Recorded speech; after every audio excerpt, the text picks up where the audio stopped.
യോഹന്നാൻ അദ്ധ്യായം 5. അതിന്റെ ശേഷം യഹൂദന്മാരുടെ ഒരു ഉത്സവം ഉണ്ടായിട്ട് യേശു യെരൂശലേമിലേക്ക് പോയി.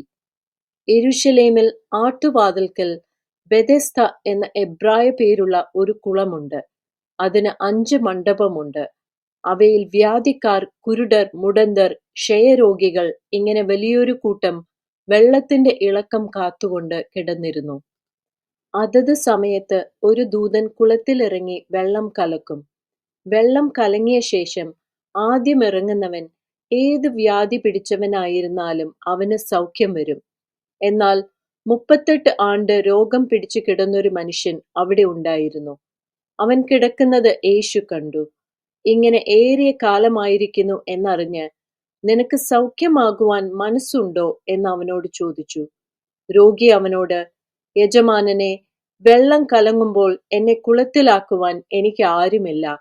ഞാൻ തന്നെ ചെല്ലുമ്പോൾ മറ്റൊരുത്തൻ എനിക്ക് മുമ്പായി ഇറങ്ങുന്നു എന്നുത്തരം പറഞ്ഞു. യേശു അവനോട്, എഴുന്നേറ്റ് നിന്റെ കിടക്കയെടുത്ത് നടക്ക എന്ന് പറഞ്ഞു. ഉടനെ ആ മനുഷ്യൻ സൗഖ്യമായി കിടക്കയെടുത്ത് നടന്നു. എന്നാൽ അന്ന് ശബ്ബത്ത് ആയിരുന്നു. ആകയാൽ യഹൂദന്മാർ സൗഖ്യം പ്രാപിച്ചവനോട്, ഇന്ന് ശബ്ബത്ത് ആകുന്നു, കിടക്കയെടുക്കുന്നത് വിഹിതമല്ല എന്ന് പറഞ്ഞു. അവൻ അവരോട്, എന്നെ സൗഖ്യമാക്കിയവൻ കിടക്കയെടുത്ത് നടക്ക എന്ന് എന്നോട് പറഞ്ഞു എന്ന് ഉത്തരം പറഞ്ഞു.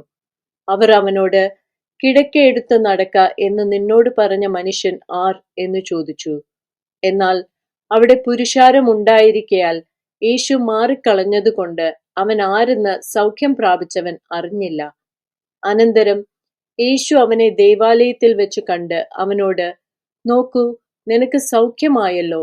അധികം തിന്മയായത് ഭവിക്കാതിരിപ്പാൻ ഇനി പാപം ചെയ്യരുത് എന്ന് പറഞ്ഞു. ആ മനുഷ്യൻ പോയി തന്നെ സൗഖ്യമാക്കിയത് യേശു എന്ന് യഹൂദന്മാരോട് അറിയിച്ചു. യേശു ശബ്ബത്തിൽ അത് ചെയ്യുക കൊണ്ട് യഹൂദന്മാർ അവനെ ഉപദ്രവിച്ചു. യേശു അവരോട്, എന്റെ പിതാവ് ഇന്ന് വരെയും പ്രവർത്തിക്കുന്നു, ഞാനും പ്രവർത്തിക്കുന്നു എന്ന് ഉത്തരം പറഞ്ഞു.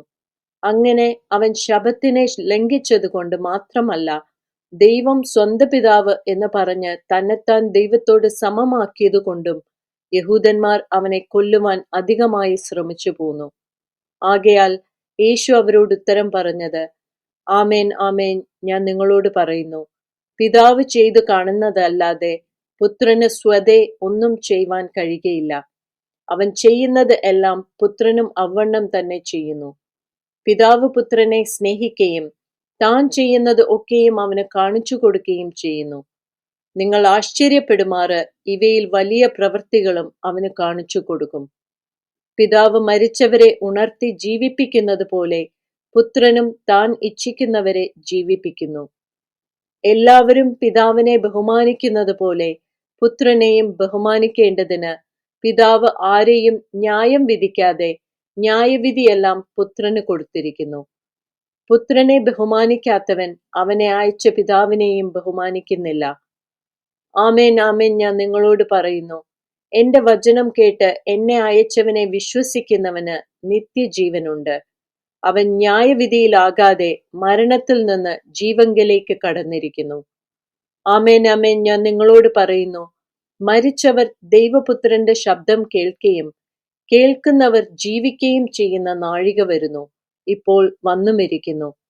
പിതാവിന് തന്നിൽ തന്നെ ജീവനുള്ളതുപോലെ അവൻ പുത്രനും തന്നിൽ തന്നെ ജീവനുള്ളവനാകുമാറ് വരം നൽകിയിരിക്കുന്നു.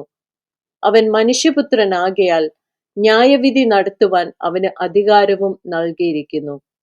ഇതിങ്കൽ ആശ്ചര്യപ്പെടരുത്. കല്ലറകളിൽ ഉള്ളവരെല്ലാവരും അവന്റെ ശബ്ദം കേട്ട്, നന്മ ചെയ്തവർ ജീവനായും തിന്മ ചെയ്തവർ ന്യായവിധിക്കായും പുനരുത്ഥാനം ചെയ്യുവാനുള്ള നാഴിക വരുന്നു. എനിക്ക് സ്വതേ ഒന്നും ചെയ്യുവാൻ കഴിയുന്നതല്ല. ഞാൻ കേൾക്കുന്നത് പോലെ ന്യായം വിധിക്കുന്നു. ഞാൻ എന്റെ ഇഷ്ടമല്ല, എന്നെ അയച്ചവന്റെ ഇഷ്ടമത്രേ ചെയ്യുവാൻ ഇച്ഛിക്കുന്നത് കൊണ്ട് എന്റെ വിധി നീതിയുള്ളത് ആകുന്നു. ഞാൻ എന്നെക്കുറിച്ച് തന്നെ സാക്ഷ്യം പറഞ്ഞാൽ എന്റെ സാക്ഷ്യം സത്യമല്ല. എന്നെക്കുറിച്ച് സാക്ഷ്യം പറയുന്നത് മറ്റൊരുത്തനാകുന്നു. അവൻ എന്നെക്കുറിച്ച് പറയുന്ന സാക്ഷ്യം സത്യം എന്ന് ഞാൻ അറിയുന്നു. നിങ്ങൾ യോഹന്നാന്റെ അടുക്കൽ ആളയച്ചു, അവൻ സത്യത്തിന് സാക്ഷ്യം പറഞ്ഞിരിക്കുന്നു. എനിക്കോ മനുഷ്യന്റെ സാക്ഷ്യം കൊണ്ട് ആവശ്യമില്ല. നിങ്ങൾ രക്ഷിക്കപ്പെടുവാനത്രേ ഇത് പറയുന്നത്. അവൻ ജ്വലിച്ച് പ്രകാശിക്കുന്ന വിളക്ക് ആയിരുന്നു. നിങ്ങൾ അല്പസമയത്തേക്ക് അവന്റെ വെളിച്ചത്തിൽ ഉല്ലസിപ്പാൻ ഇച്ഛിച്ചു. എനിക്കോ യോഹന്നാന്റെ സാക്ഷ്യത്തിലും വലിയ സാക്ഷ്യമുണ്ട്. പിതാവ് എനിക്ക് അനുഷ്ഠിപ്പാൻ തന്നിരിക്കുന്ന പ്രവൃത്തികൾ ഞാൻ ചെയ്യുന്ന പ്രവൃത്തികൾ തന്നെ. പിതാവ് എന്നെ അയച്ചു എന്ന് എന്നെക്കുറിച്ച് സാക്ഷീകരിക്കുന്നു.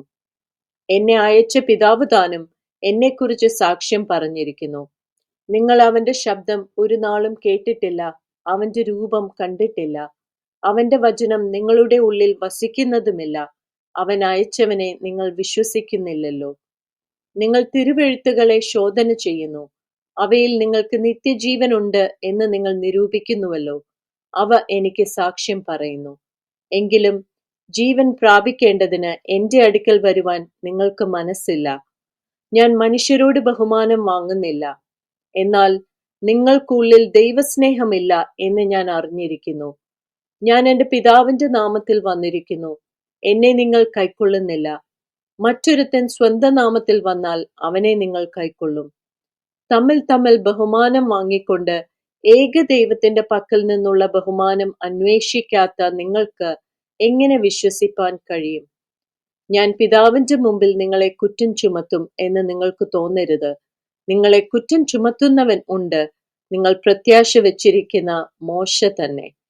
നിങ്ങൾ മോശയെ വിശ്വസിച്ചു എങ്കിൽ എന്നെയും വിശ്വസിക്കുമായിരുന്നു. അവൻ എന്നെക്കുറിച്ച് എഴുതിയിരിക്കുന്നു. എന്നാൽ അവന്റെ എഴുത്ത് നിങ്ങൾ വിശ്വസിക്കുന്നില്ല എങ്കിൽ എന്റെ വാക്ക് എങ്ങനെ വിശ്വസിക്കും?